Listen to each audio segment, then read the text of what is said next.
Episode 155 of Mastering Local Marketing. It's a podcast for your small and medium-sized business with me. I'm Jim Diedlow.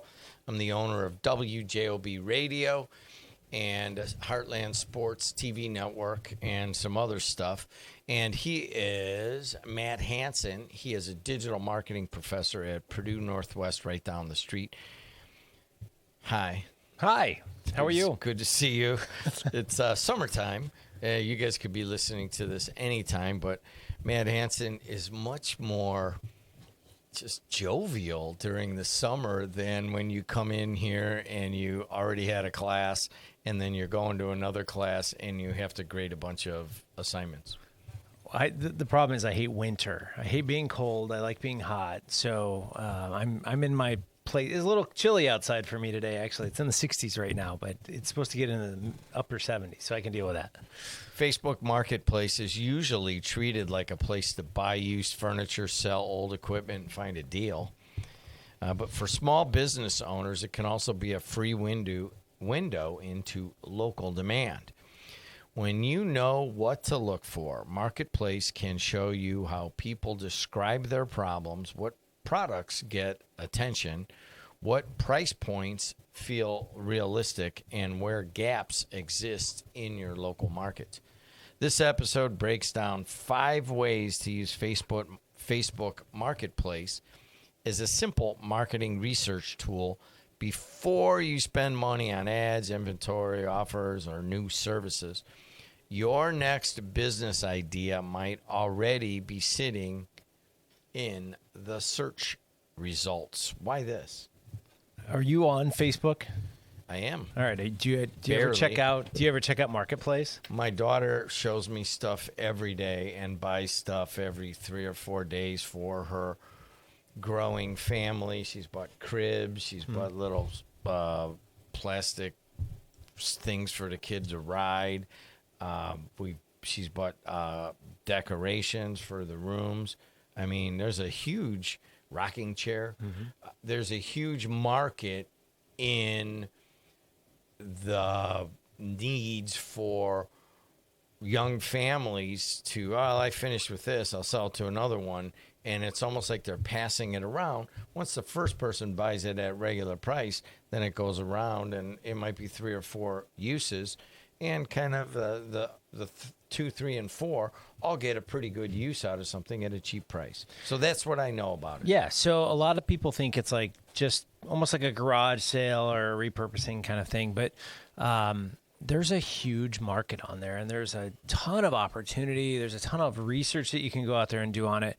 There's a lot of people buying these bulk orders or these bulk shipments from returns from like Costco and Target and all that, and they're breaking it up and putting it on Facebook. So really what it is you have this nice mix of new and old, but you can identify trends happening. So like, and yesterday I was listening to this other podcast that I listened to, and they were talking about a couple different business ideas, and they were telling me things that were going on in their towns and cities. So I start going over there, and I couldn't believe some of the opportunities that were popping up in these other markets. And I'm sitting here and I'm like, it's timely for me. That's what we talk about on the podcast. Everything is timely. And it was amazing for me because just jumping over to another market to see what people were searching for and the amount of opportunity in this business that they were talking about, I was blown away. I was just like, I've never seen this before, but there's got to be 4 or 5 different sellers in this market that are doing this. Why aren't they doing it here? Why aren't they doing it in other places? And I see this over and over and over again, right? So like, I probably have Marketplace open on my phone every single day, just searching, looking at different things, looking at different trends. No eBay? None of the competitors? eBay's on. I have the app for that as well. I have all of those things, and I actually compare. I actually go back and forth. Craigslist is kind of in, it's been put down, right? We'll just put it that way. But the beautiful part about Craigslist was it was the platform with which all of these others were built, right? Like everyone has kind of taken it and run with it. So you had all of those different categories, whether it was real estate or garage sales or whatever it may be. And all of these different companies have spun off from where Craigslist was. So it was kind of this way too early website that spun off all these other ideas. And today, honestly, if you can compare Facebook Marketplace and eBay, and you can buy from one and sell on the other if you really wanted to. Matt Hansen always looking for the opportunity, and that's what we do. So I'm going to say something here about chairs. Okay, Matt Hansen bought us 4 or 6 chairs. I think it was 2. No, these.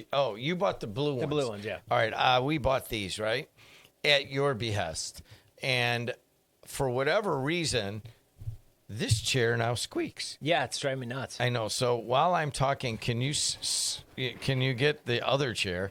There you go. And it's brand new, so maybe we should have gone to Facebook Marketplace. So, all right, how would you use this for your business to say, all right, I want to see what people are searching for? How do you even do that? Yeah, so they have a variety of different ways. So you can search anywhere from 2 miles to 100 miles out. And you can, you basically put in the town that you're in or the city that you're in, or maybe when you're traveling. I do this when I travel. It's kind of funny. I was in New Orleans a while back, and first place I went straight to Marketplace, like what's going on in New Orleans? What's the big thing?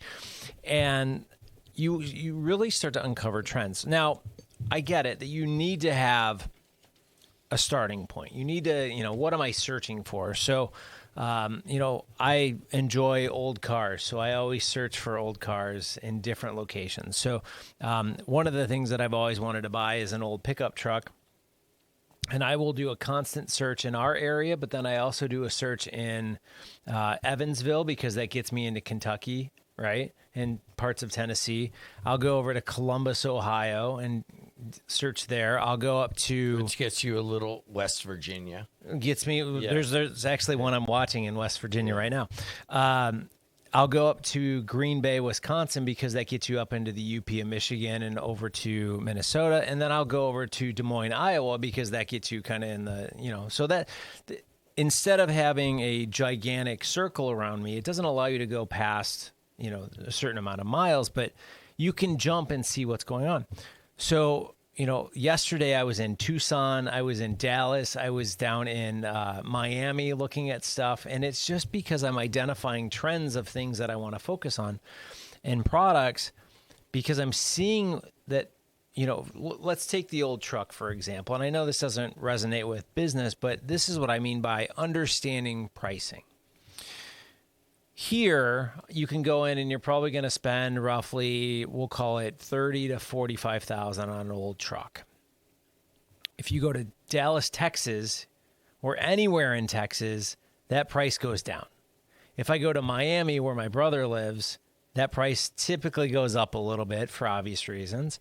But if you go out to, let's say, Wyoming, and you're willing to ship something from Wyoming, the prices are dirt cheap out there, right? So understanding price points and where you can sell product, just like a simple search of what you sell on Facebook Marketplace and jumping around to different locations will give you some idea.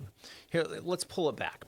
So let's say you're selling, collectibles, right? There's a lot of people that, whether it's like a Hummel or something like that in some kind of shop.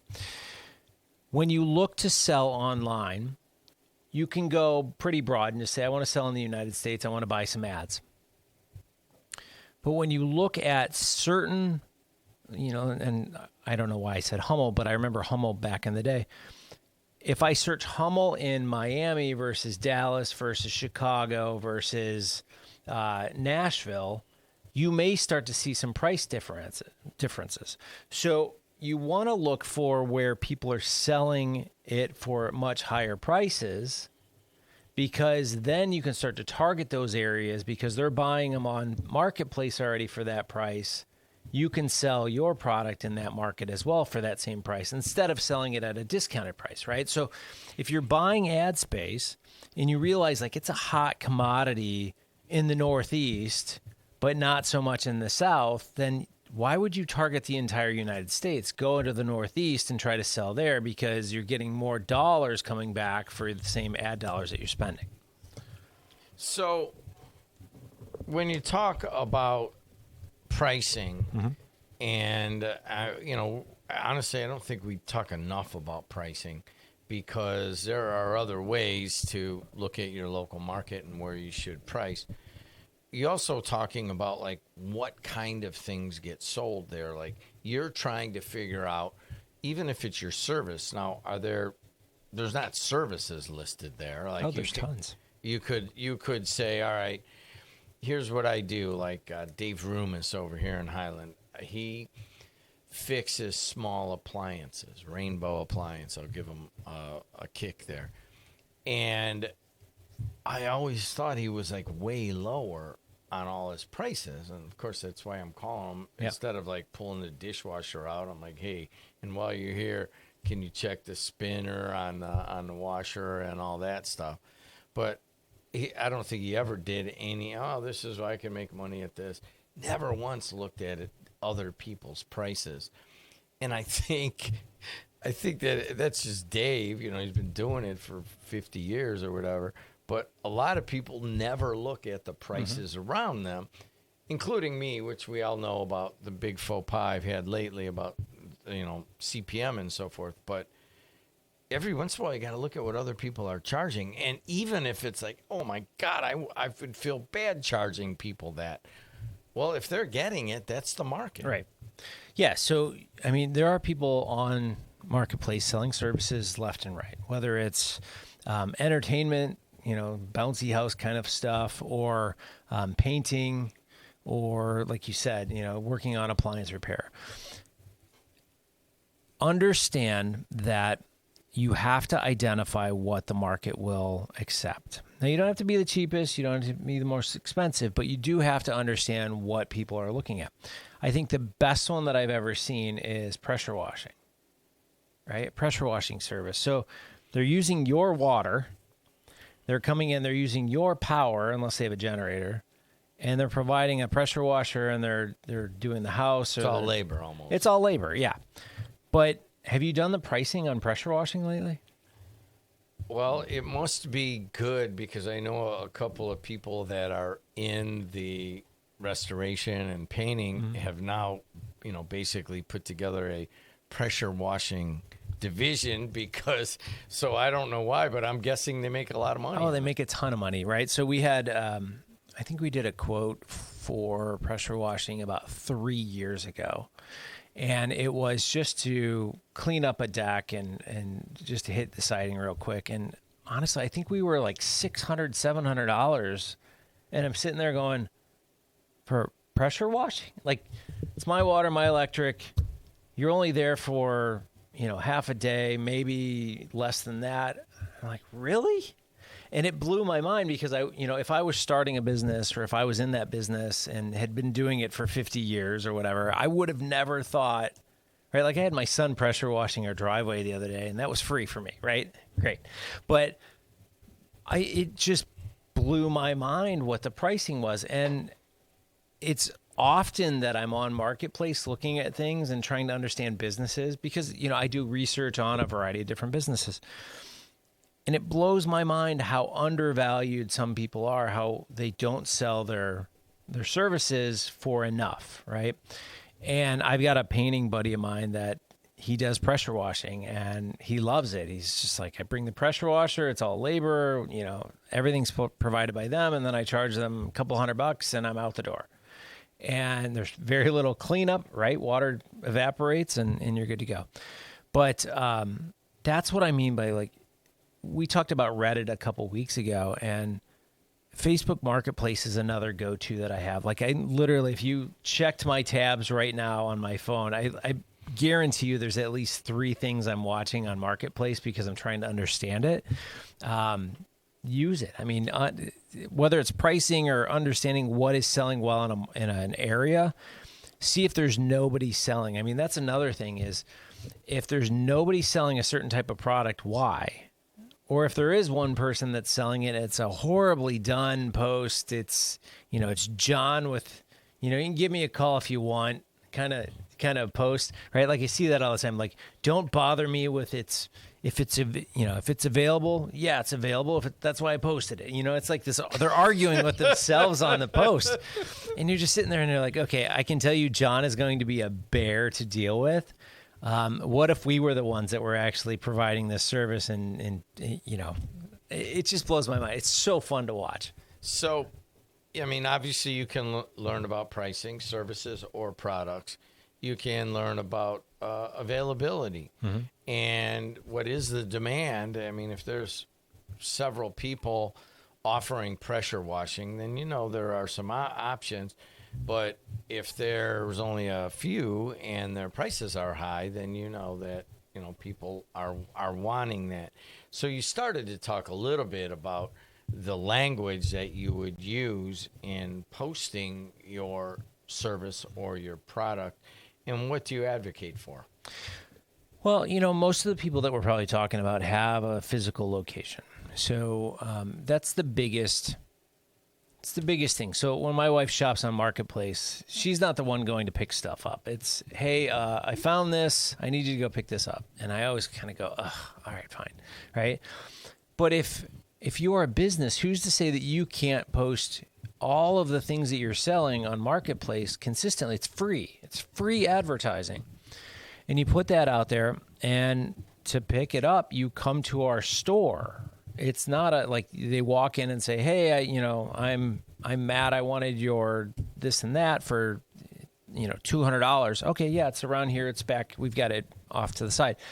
People feel more safe going to a store than they do going to somebody's home. I mean, it's the whole point there. The whole reason. Tell me about it. The whole reason we have. I don't sell stuff. I just put it out front because I don't want anybody at my house. Right.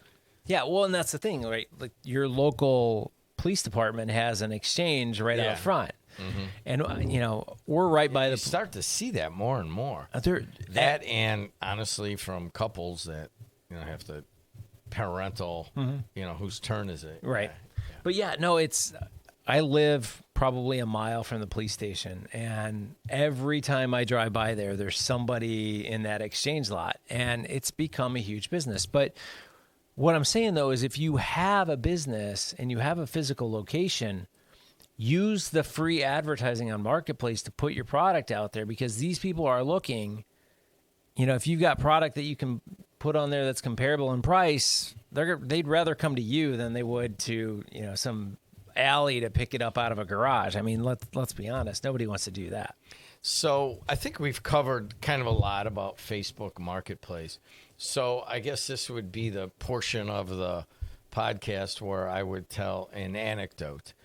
And here's the thing. Here we are sitting in my 103-year-old radio station, and Lynette over there as the producer, and Hanson and I are sitting here. But at exactly this time of day, for about 60 to maybe 70 years, maybe even 80, they had a show on in this segment when we're recording, and it was called Bargain Bonanza. Oh, yeah.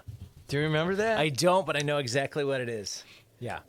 And someone would call in and say, all right, here I got a bird cage for a very large bird. I remember that one would call all the time. And I would be working here when I was 22 years old, like younger. And I was just like, God, this is just so kind of boring. And then I had to host it. Like, people will call, all right, you got a bird cage. Oh, you got a used TV. Oh, you got a Schwinn bicycle. I mean, and then they would give their number, and then the person would call them, and then they would go, I got it for, a lot of times it was like $20 or $50. Sometimes it was a used car for $1,000 or something. Right. Lawnmowers were big. And it was so active. People would, and then I would go into people's houses, like my own relatives, and they would have it on, and they would just be listening, and then they would try to sell stuff, and then they would buy stuff, and it was basically Facebook Marketplace before Facebook Marketplace. They still do that up in the UP, Michigan. Yes, I know. and they do it in northern Wisconsin. Oh yeah, we've sat on the deck and listened to it, and it's on every day at like a certain time, and we laugh because I've got a canoe. I've been trying to sell this canoe for a while, and if anyone wants it, give Randy a call. Randy, what's your phone number? They'd give it over the air. Like it's so much fun. They give it over the air, and yes, I've been up in Hayward and listened to it, and they still have that stuff up there. But what happened was that they were doing this for years, very popular. Then you could play ads in the middle of it, which is all you want to do as a radio owner. And somebody called in with like a TV for sale or whatever. It was obviously an older woman. And somebody called her up, said, "Oh, okay, I'll buy it. I'll be over there in a little bit," and went over there and robbed her and assaulted her. And so they had to quit doing that. Really? Wow. Yeah, that was like when I bought the station 22 years ago. I'm like, well, maybe I'll bring Bargain Bonanza back. Yeah. And then the lawyer's like, no, you can't. We don't have any coverage. I wonder how they get away with that. I don't know. You know what I mean? Well, it is the UP of Michigan. I don't think you're going to break into a house up there. So with what gave me the idea was with these exchange lots. Mm-hmm. You could bring back Bargain Bonanza. I could, but I'm not going to. I'm good. I'll observe. No, we could actually probably could create. And here, all right, here's how this works. Matt Hansen does this, and he just gives you what he's learned, which is just a lot of knowledge, okay? And he has changed my business and given us a different focus. And I thank you I really mean that. But now AI has allowed him to take an idea he just thought of and spend 45 minutes and build a prototype website. You could. I've built 2 websites in the last day. Yes. Yeah. Just it's so convenient. It's so convenient. What programs are you using? I'm just in Claude. Yeah, I'm just talking to Claude, and it's literally I'm like, I don't like this. We need to do this. It's custom built website. It's not even a WordPress site. It just gives you the code. You just plug it into Wix or whatever. Or yeah, what? it's housed on my laptop right now, so we're building as we go. And then I needed logos, so I went over to Nano Banana and created logos. And then it's mind blowing. Oh, and then I didn't have product to show, so I took an example of the product, and I said, okay, build me an illustration showing it how it does this, this, and this, and it popped out illustrations that through the images are in there now. It's like, it just blows my mind. Like things that would have taken me weeks to do, I do in 2 hours. It blows my mind. It's obviously streamlined things here. Lynette uses it regularly with Riverside and our other things, but theoretically, we own the name still. You could build that, and you could have it by our next taping session, I'll bet. Oh, without a doubt. Yeah. Just an exchange site. I could have it. Well, if I didn't have meetings all day today, I could have it literally by the end of the day. There it is. That's how the world works these days for your small and medium-sized business. You learned a little bit about Facebook Marketplace, a little bit about what Matt Hansen does in his spare time, which is look at his phone for new rocking chairs. And then in his other spare time. Well, your birthday's coming up, isn't it? All right, guys. Until next time, we'll see you later.